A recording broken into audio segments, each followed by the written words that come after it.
No es porque somos cristianos, somos perfectos. Tenemos que acudir a un arrepentimiento y las cosas que Dios quiere que haga, Él las hace, pero a través de un arrepentimiento. Cuando nosotros aún no llegamos al camino del Señor, ¿por qué llegamos a Él? Por un arrepentimiento. Nos arrepentimos de nuestros malos actos, de las malas ofensas que le hacíamos a Él. Pero Dios manda a decirle a todos los hombres que se arrepientan, porque cuando Pablo hablaba sobre la resurrección de los muertos, la gente se le burlaba, la gente se le reía. ¿Y quién es este que dice que va a resucitar muertos? Entonces yo quiero compartir con ustedes 4 historias sobre la resurrección de los muertos. He puesto un tema: levántate en fe y con ánimo. Un subtema para arrepentimiento y perdón. Entonces vamos a ver la historia de Jairo, la hija de Jairo. Si seguimos la historia, tenemos tiempo, vamos con despacio en San Marcos. Vamos a ver en San Marcos 5.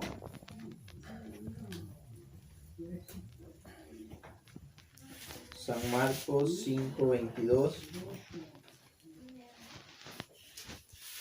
Ahí vemos la historia de la hija de Jairo,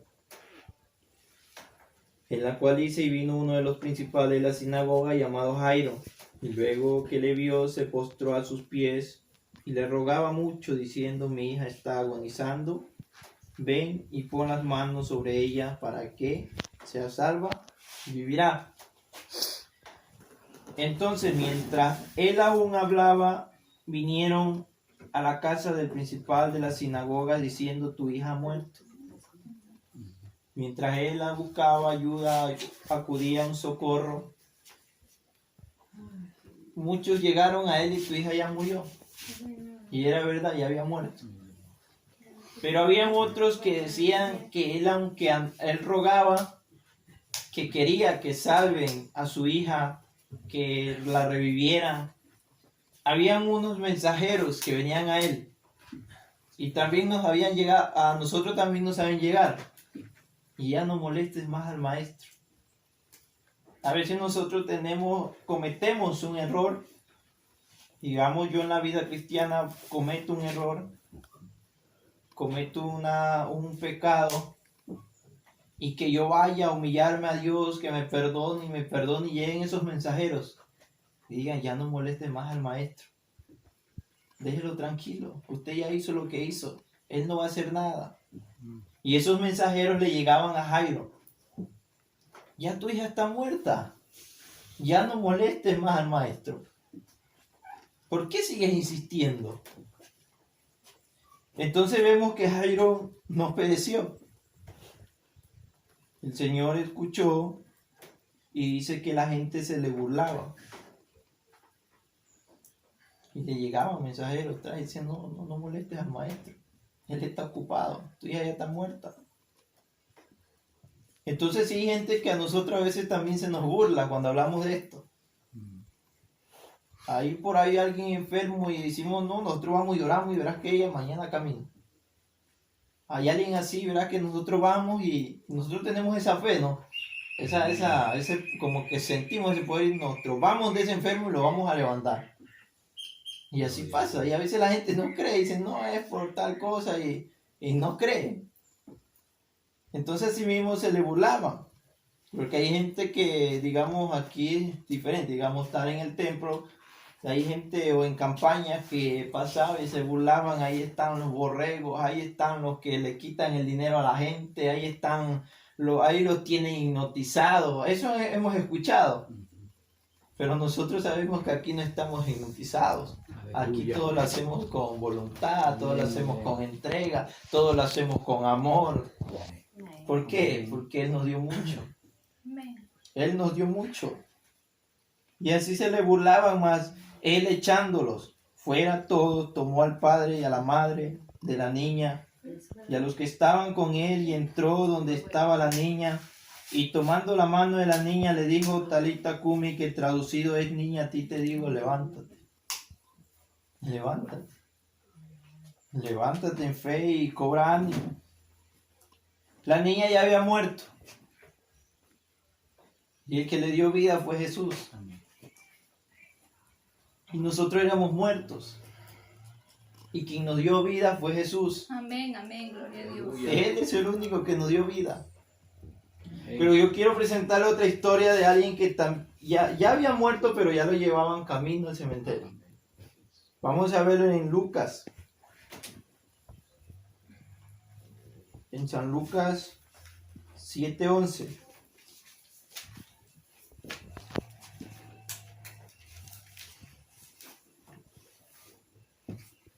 En San Lucas 7:11 aconteció después que él iba a la ciudad llamada Naín, e iban con él muchos de sus discípulos y una gran multitud. Cuando llegó cerca de la puerta de la ciudad, he aquí llevaban a enterrar a un difunto hijo único de su madre, la cual era viuda, y había con ella mucha gente en la ciudad.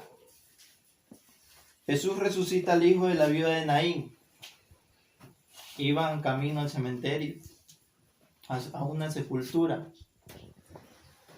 Pero este niño era el sustento de ella, porque hay ahorita en estos tiempos donde hay familias que solo son, como esta viuda, que tiene un hijo, pero el hijo quizás vende caramelos o pasan por ahí vendiendo alguna cosita, y él era el sustento, lo único que tenía esta madre.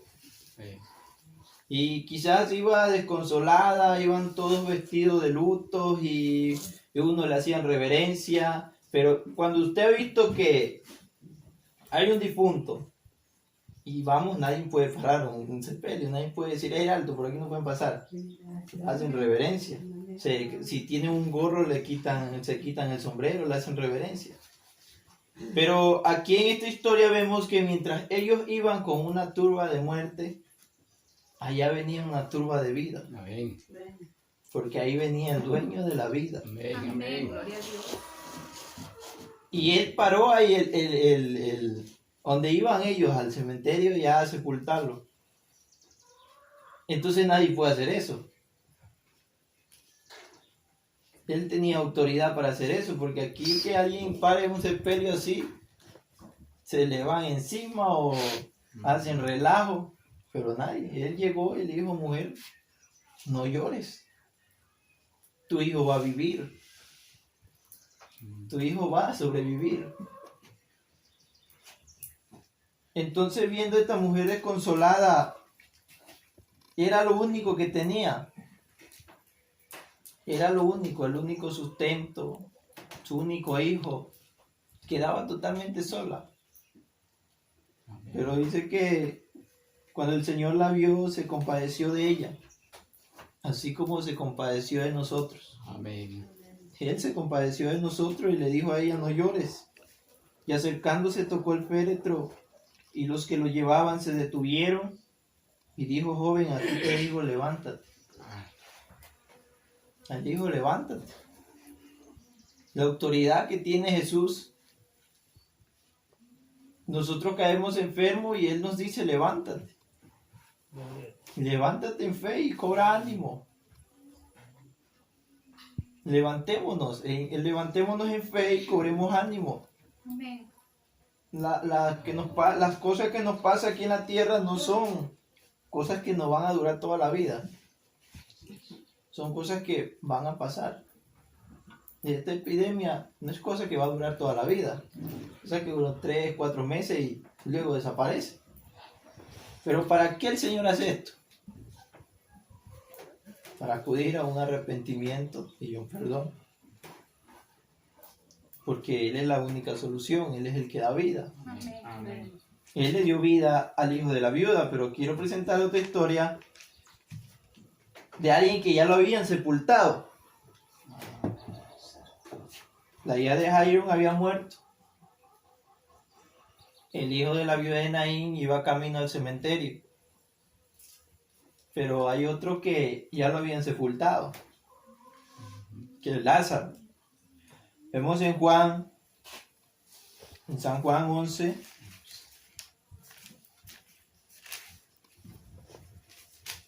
En el libro de San Juan 11, dice: entonces estaba enfermo uno llamado Lázaro de Betania, la aldea de María y Marta su hermana. Y dice que cuyo hermano Lázaro estaba enfermo y fue la que ungió al Señor con perfume y le enjugó los pies con sus cabellos. Enviaron pues la hermana para decirle a Jesús: Señor, he aquí el que amas está enfermo. Oyéndolo Jesús dijo: esta enfermedad no es para muerte, sino es para la gloria de Dios, para que el Hijo de Dios sea glorificado por ella. Amén. Es lo mismo que está pasando aquí en la tierra. Que esta enfermedad no es para dar muerte a todo el mundo, sino es para ver la gloria de Dios.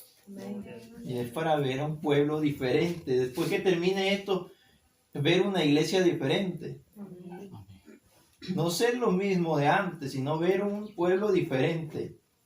Si antes éramos así, que esto lo que está pasando nos haga cambiar.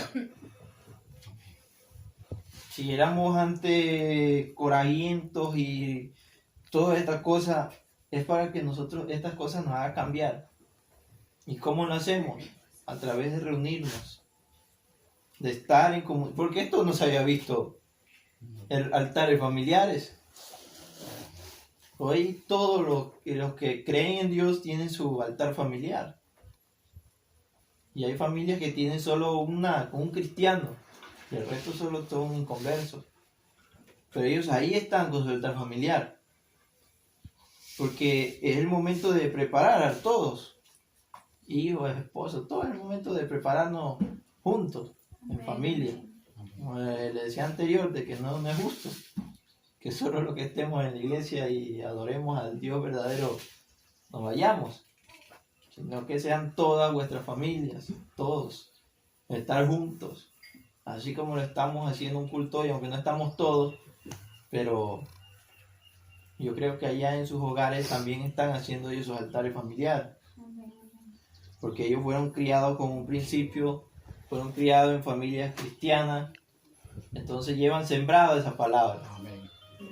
Entonces vemos que cuando oyó pues que estaba enfermo y Jesús dijo, se quedó 2 días más, entonces pasaron los 2 días y Jesús le dijo claramente y a él aseguraba la muerte de Lázaro. Él dijo: Lázaro ya ha muerto y me alegro por vosotros de haber estado allí para que creáis, mas vamos a él. Dijo entonces Tomás, llamado Dídimo, a sus discípulos: vamos también nosotros para que muramos con él. Vino pues Jesús y halló que hacía ya 4 días que Lázaro estaba en el sepulcro, ya estaba sepultado. Pero Jesús le dijo a su hermana: tu hermano resucitará. Y Marta le dijo: yo sé que él resucitará en el día de la resurrección. Y le dijo Jesús: yo soy la resurrección, yo soy la vida. El que cree en mí, aunque esté muerto, Gloria a Dios. vivirás. Amén, amén. Y todo aquel que vive y cree en mí no morirá eternamente. Jesús le dijo: ¿crees esto?